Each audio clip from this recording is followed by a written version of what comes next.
एक वर्ष में हमारी सरकार ने जो व्यवस्था परिवर्तन किया है और उस व्यवस्था परिवर्तन के स्वरूप जो परिणाम आज सामने आया है उसका उल्लेख राज्यपाल के अभिभाषण में किया गया। व्यवस्था परिवर्तन की नींव हमने अपने पहले बजट में दर्शाई थी और आत्मनिर्भर हिमाचल की दिशा में हम आगे बढ़ रहे थे। निश्चित तौर पर मैं कह सकता हूं कि कठिन आर्थिक परिस्थितियों के बाद भी हमने जब आपदा आई, लोगों को राहत पहुंचाई, भ्रष्टाचार पर लगाम लगाई, जिस सबॉर्डिनेट सिलेक्शन बोर्ड में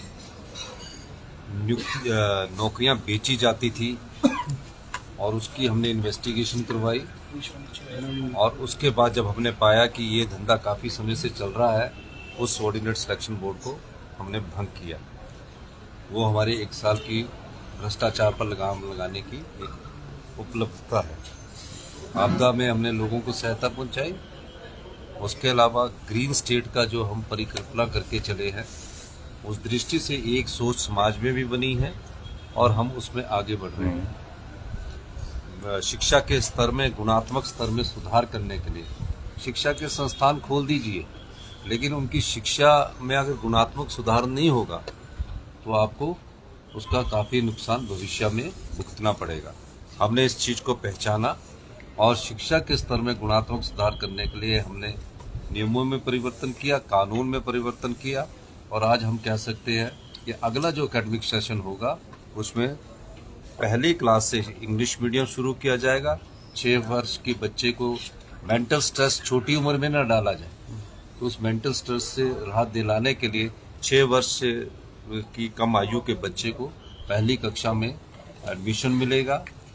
लोग तंग आते थे राजस्व में, अपना इंतकाल करवाना है, अपनी डिमार्केशन करवानी है, अपनी तकसीम करवानी है, अपनी दुरुस्ती करवानी है और हमने राजस्व लोक अदालतें लगाकर 95,000 के करीब इंतकाल के केसेस जो है उनको लोगों के रजिस्टर किया। पहले लोग पटवारियों के पीछे घूमते थे, कानूनों के पीछे घूमते थे, पूरा दिन बैठे रहते थे। निश्चित तौर पर इसका लाभ आम लोगों को मिला। हमारी सरकार आम लोगों की सरकार है। लोगों की अंतिम आवाज़ को पहचान कर हम अपना बजट का प्रोविज़न करते हैं। जो अनाथ बच्चे थे, जो कभी ज़िंदगी में सोच नहीं सकते थे कि उनके लिए भी कोई सरकार ऐसी योजना लाएगी।